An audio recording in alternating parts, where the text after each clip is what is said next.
Mardi 4 juin 2024. Apparition du Christ Jésus glorifié au Québec, Canada, au voyant Frère Elias del Sagrado Corazón de Jesús, pour le premier jour du 126e marathon de la Divine Miséricorde. Au nom du Père, du Fils et du Saint-Esprit. Amen. Un roi est le plus grand esclave de Dieu dans l'univers. Il n'a pas de couronne qui le magnifie, il n'a pas de pouvoir qui le glorifie, il n'a pas d'autorité qui le soutient, car un vrai roi est un roi offert du cœur. Maintenant, comprenez-vous ce qu'est mon gouvernement? Bien que je sois mort sur la croix pour beaucoup d'entre vous, et même mort pour ceux dont je savais qu'ils ne seraient pas cohérents avec moi, le roi, dans sa gloire céleste, n'a pas été couronné de puissance ou de richesse, mais a été reçu par les anges du ciel, avec la même humilité humaine que votre Maître Jésus a pu vivre quand il était encore incarné dans le monde et parmi vous.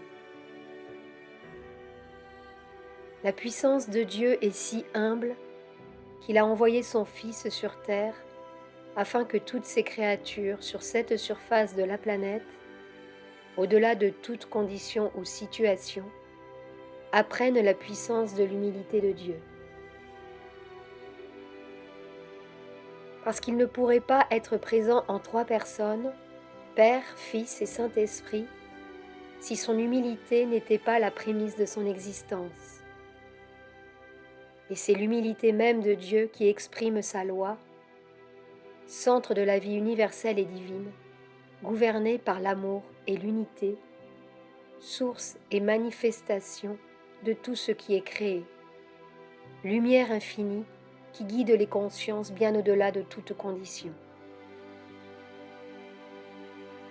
C'est pourquoi recherchez en ce temps, à travers mon exemple et l'exemple vivant de Dieu, l'humilité de la vie, car le monde a perdu la simplicité et l'innocence pour apprendre à aimer dans toutes les conditions. Ainsi, je vous emmène sur le chemin que j'espère toujours, le chemin des Christ des temps nouveaux, de ceux qui, malgré tout, sont éclairés sur la proposition de vie que je leur propose en ce moment planétaire où tout est en danger. Maintenant, comprenez-vous l'importance des âmes pour moi? Chacun porte quelque chose de précieux de Dieu pour participer à cette expérience terrestre. Et cette chose précieuse que chaque âme porte, qui est un don et une grâce, ne peut pas être laissée en vain. Elle ne peut pas être gaspillée ou perdue. Par conséquent, mon silence est présent lorsque mes élus ne comprennent pas mes chemins et ma volonté, parce qu'ils doivent se rappeler chaque jour que je leur offre le chemin de la sainteté, peut-être pas comme vous le comprenez ou l'entendez.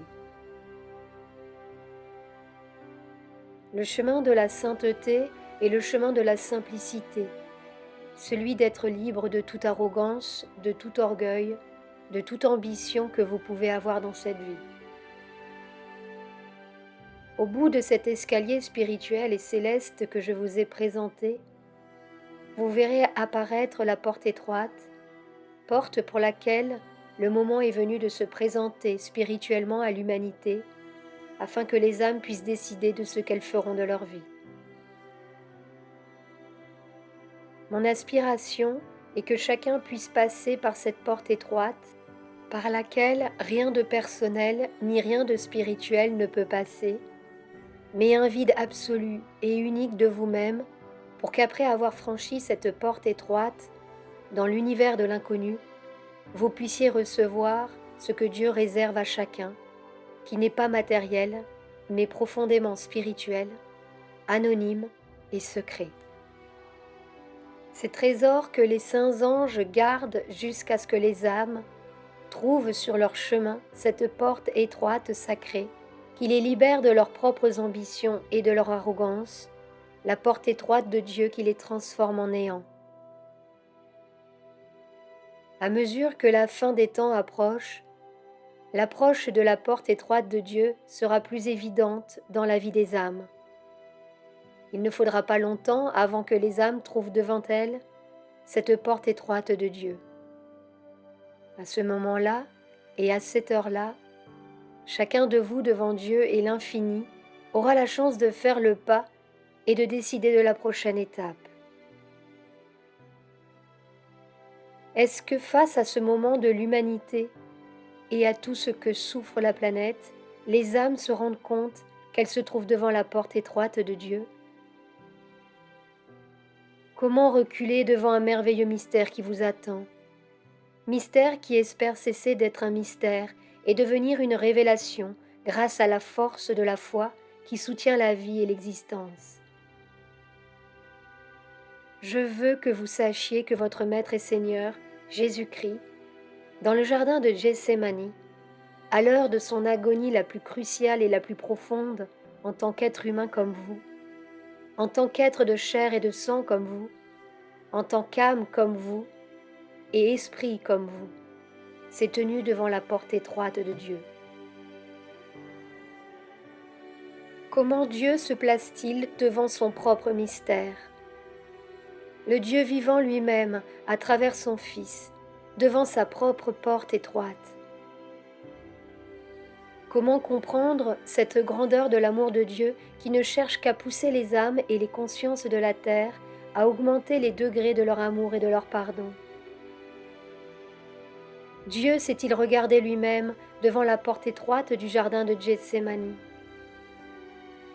Comment se fait-il que Dieu lui-même ait bu dans un calice qui ne lui appartenait pas, mais que ce soit Dieu lui-même, à travers ses anges, qui ait offert son Fils dans la présence du Dieu vivant? Quel est ce mystère de l'Eucharistie? Pourquoi communier avec le pain et le vin transsubstantiés? Pourquoi est-il nécessaire de recourir à un sacrifice déjà réalisé? Pourquoi Dieu s'est-il donné à vous tous à travers le corps et le sang de son Fils? Pourquoi Dieu, à travers son Fils, a-t-il justifié toutes les erreurs du monde jusqu'à la fin des temps? Pourquoi un ange gardien de son corps eucharistique dans les niveaux éternels de la vie divine? Pourquoi Dieu a-t-il pardonné ce qu'il a créé à son image et à sa ressemblance? Quel est l'essence de son mystère eucharistique?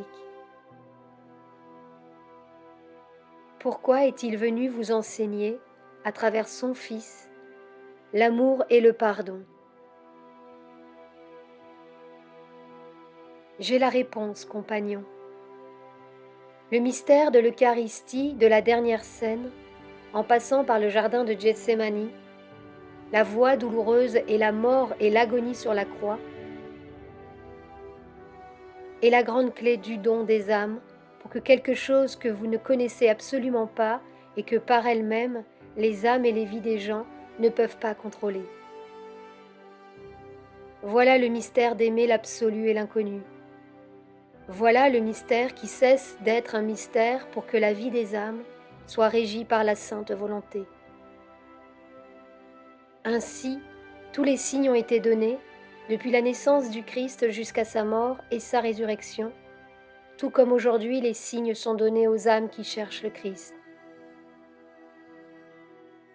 Au ciel, il n'existe pas d'idéal pour vous. Au ciel, il n'y a que l'amour, l'unité et le sacrifice.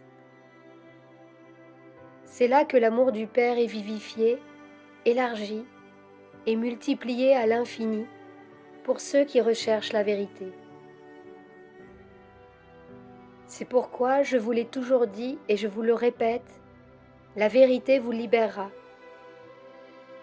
Voici la vérité vivante de Dieu, matérialisée dans la conscience divine et spirituelle à travers le Sacré-Cœur du Seigneur. C'est ce que j'ai à vous offrir en ce moment, que vos êtres et surtout vos âmes sachent s'abreuver à cette source et ne pas la gaspiller. Car de même que la source de l'expiation jaillit de la terre comme une source inépuisable, de même elle peut aussi se tarir et disparaître, pour que les âmes puissent vivre l'étape de leur désert spirituel, tout comme votre Maître et Seigneur, le Christ, l'a vécu dans chaque pas du calvaire. Le Canada doit être le pays de la Renaissance spirituelle de la nouvelle humanité. Je sais que vous ne comprendrez pas cela aujourd'hui, mais c'est écrit dans le cœur du Père, tout comme cela est écrit dans le cœur du Fils, et tout comme cela a été écrit dans le cœur de l'ange de ce pays, l'ange Sariel, l'ange gardien des éléments créateurs de la vie, l'ange protecteur de la création qui gouverne le Canada. J'espère que toutes mes paroles ne se dissolvent pas de votre conscience et que vous n'écoutez pas comme vous avez toujours écouté, car le moment et l'heure sont venus de terminer ma tâche avec vous tous. Et à cette heure et à ce moment sera le grand temps des apôtres, de ceux qui, à travers leur propre Christ intérieur, marcheront pour accomplir la volonté de Dieu, comme je vous l'ai enseigné avec patience en ces temps. Je vous remercie d'avoir écouté attentivement mes paroles. Que Dieu vous bénisse sur ce chemin de constante transformation. Au nom du Père, du Fils et du Saint-Esprit. Amen.